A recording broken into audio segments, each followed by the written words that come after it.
Hello students, class 1 में हमने बात करी थी इंट्रोडक्शन ऑफ फाइनेंशियल अकाउंटिंग की बेसिक अकाउंटिंग टर्म्स के बारे में। हमने पढ़ा था बिजनेस ट्रांजैक्शन के बारे में, अकाउंट, कैपिटल, ड्राइंग, इन सब के बारे में हमने बात की थी। अब हम एक नई बेसिक अकाउंटिंग टर्म के बारे में बात करते हैं, उसका नाम है लायबिलिटी। लायबिलिटी का मतलब दायित्व, ठीक है, जिम्मेदारी। It refers to the amount on payable by the business, वो पैसा जो बिज़नेस को पे करना होता है, बिज़नेस के ऊपर जो दायित्व होता है, ठीक है, उसे हम बोलते हैं लायबिलिटी। लायबिलिटी दो तरह से होती है, liability towards owner and liability towards outsider. Business की लायबिलिटी ऑनर के प्रति, उसे हम बोलेंगे internal liability. Liability towards outsider, जैसे हमारे क्रेडिटर्स हैं, क्रेडिटर टर्म्स का मतलब जिनसे हमने माल उधार में परचेज़ करा है, उन्हें हमें पेमेंट पे करना होगा। तो जब हम भविष्य में उन्हें पेमेंट पे करेंगे तो हमारी क्या है, लायबिलिटी, ठीक है। तो उसे हम बोलेंगे एक्सटर्नल लायबिलिटी। हमने लोन लिया है, हमें लोन को भविष्य में पे करना होगा, तो वो भी हमारे बिजनेस के ऊपर क्या है, लायबिलिटी है कि हम भविष्य में उसे पे करेंगे। ओके, फर्दर क्लासिफिकेशन देखते हैं हम लायबिलिटी का। एक आता है नॉन करेंट लायबिलिटी, सेकंड आता है करेंट लायबिलिटी। तो non current liability, they are also type of liabilities the amount of which are payable after a period of more than 1 year। Non current liability का मतलब वो liability जिसे हमने 1 साल के पीरियड के बाद पे करना है, जैसे लोन, ठीक है। तो हम जो लोन लेते हैं उस लोन को हम 1 साल के भीतर पे नहीं करते, लगभग 1 साल से आगे की पीरियड में हम पे करते हैं, 3 साल 4 साल, इस तरह से हम लोन को पे करते हैं। तो उसे हम बोलेंगे नॉन करेंट लायबिलिटी, वो लायबिलिटी जिसे हमें पे करना होता है मोर देन 1 ईयर में। ओके, सेकंड है हमारे पास करेंट लायबिलिटी। करेंट लायबिलिटी का मतलब they are those type of liability the amount of which must be payable within 1 year, ठीक है। तो विदिन 1 ईयर हमको जो पे करना होता है अमाउंट, ठीक है, जो भी दायित्व हमें 1 साल के अंदर अंदर पूरा करना होता है उसे हम बोलते हैं करंट लायबिलिटी, ठीक है। हमें 1 साल के अंदर अंदर पेमेंट पे करना है। किसी से हमने माल उधार परचेज़ करा, ठीक है, हमने अपने क्रेडिटर से उधार माल परचेज़ करा, तो हमें उसको 1 साल के भीतर पेमेंट पे करना होगा, ठीक है। तो हम उसे बोलेंगे current liability within 1 year. Okay, payable within 1 year.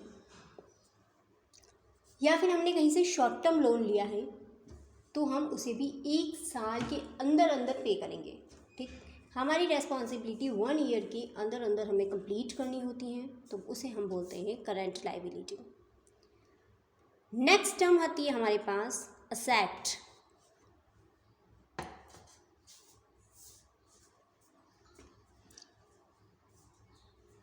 Assets, it refers to the property owned by an business. In other words, anything which will enable, it refers to the property owned by a business. In other words, anything which will enable the firm to get economic benefit in the future is termed to be an asset. Okay, it refers to the property owned by an business, ऐसी property, ऐसी संपत्ति जो कि business ने अपने पास रखी हैं, owned bye the business के द्वारा ऑन की गई है, ठीक है, अपने पास उसने रखी है। In other words, anything which will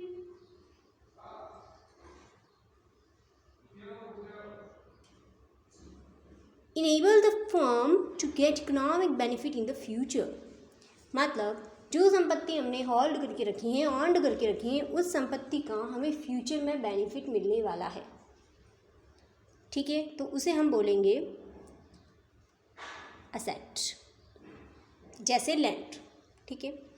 business ने लैंड परचेज करी, ठीक, तो वो लैंड जो है उसको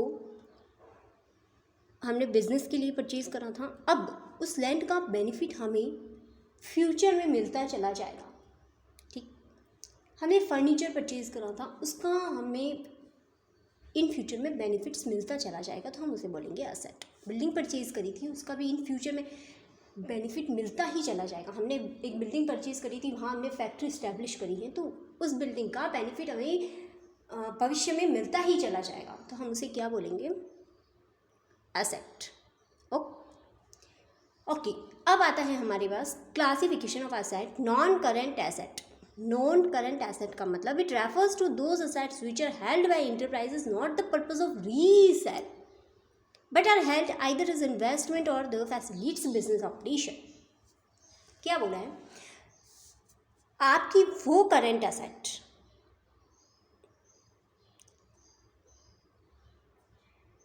जो कि आपने रीसेल करने के पर्पज से नहीं खरीदी है, उसे हम बोलेंगे नॉन करेंट एसेट, ठीक है।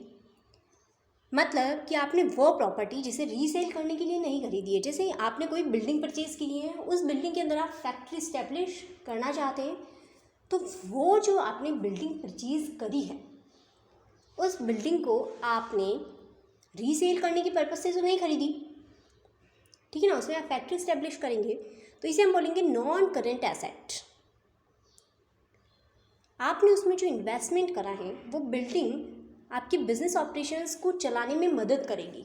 आप उसको फैक्ट्री इस्टेब्लिश करेंगे उसमें, तो आपके बिजनेस ऑपरेशन को चलाने के लिए मदद करेगी वो, तो उसे हम बोलेंगे नॉन करेंट एसेट। तो नॉन करेंट एसेट का क्रक्स मीनिंग हम बताते हैं कि ऐसी कोई भी प्रॉपर्टी जो कि बिजनेस में खरीदी गई हो, ठीक है, पैसा इन्वेस्ट किया गया हो उसमें, लेकिन पर्पज़ उसका क्या होना चाहिए, रीसेल करने का पर्पज़ नहीं होना चाहिए, ठीक है, और वो हमारे बिजनेस ऑपरेशंस में मदद करेगी, ठीक है, उसको रीसेल करना हमारा पर्पज़ नहीं होना चाहिए, तो हम उसे बोलेंगे नॉन करेंट एसेट। उसके बाद आता है नॉन करेंट एसेट दो टाइप की होती, intangible asset and tangible asset. Tangible asset क्या होता है, they are those assets which are possess physical existence can be touched, ठीक, ऐसी कोई भी एसेट जो कि फिजिकल एग्जिस्टेंस रखती है, यानी कि मशीन, यानी कि फर्नीचर जिसे हम टच कर सकते हैं, ठीक, जिसे हम छू सकते हैं, ऐसी चीज़, ठीक, बिजनेस के अंदर, तो उसे हम बोलेंगे टेंजिबल एसेट। नेक्स्ट आता है intangible asset. Intangible asset, they are those asset can not be touched, ऐसी एसेट जिसे हम टच नहीं कर सकते। जैसे अब हमारी ऐसी एसेट जिसे हम टच नहीं कर सकते कौन सी, गुडविल, पैटेंट। गुडविल यानी कि ख्याति, बिजनेस की इमेज, ठीक है। अब हम इमेज को देख सकते हैं क्या, बिजनेस की इमेज को हम अपने टच तो नहीं कर सकते, उसे सिर्फ महसूस किया जा सकता है, उसे ख्याति, ठीक है। हमारे कस्टमर्स बहुत ज़्यादा बढ़ रहे हैं, तो कैसे बढ़ रहे हैं, वो हमारी गुडविल की वजह से बढ़ रहे हैं, ठीक है, एग्जाम्पल है ना। तो they are asset can not be touched, उसे हम टच नहीं कर सकते, वो आती है हमारी इनटेंजिबल एसेट, जो कि हमें फ्यूचर में बेनिफिट्स देती हैं, ठीक है। टेंजिबल एसेट्स भी हमें फ्यूचर में बेनिफिट देती है, इनटेंजिबल एसेट भी हमें फ्यूचर में बेनिफिट देती है, लेकिन टेंजिबल एसेट को हम टच कर सकते हैं, इनटेंजिबल एसेट को हम टच नहीं कर सकते, ठीक। उसके बाद आता है हमारा नॉन करेंट एसेट, कंप्लीट हो चुका। देन आता है हमारा करंट एसेट। करंट एसेट क्या है, it refers to those assets which are held by enterprises with the purpose of converting them into cash with a short period of time. एक ऐसी asset जिसे कि हम कन्वर्ट कर सकते हैं शॉर्ट पीरियड ऑफ टाइम में, बहुत कम समय में हम तुरंत उसे क्या कर सकते हैं, कैश में कन्वर्ट कर सकते हैं, तो उसे हम क्या बोलते हैं, करंट एसेट बोलते हैं,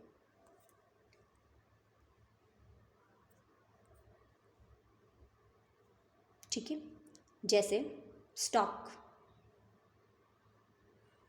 ठीक है, तो उसे हम तुरंत क्या कर सकते हैं, कैश में कन्वर्ट कर सकते हैं, तुरंत, short time, okay guys, thank you very much, stay connected. और हाँ, चैनल को सब्सक्राइब करें, वीडियो को लाइक करें, और अगर आपका कोई भी रिगार्डिंग लेक्चर की क्वेरी है तो आप उसमें कमेंट बॉक्स में शो करें, ठीक है। ओके, अपने फ्रेंड्स के साथ शेयर करें।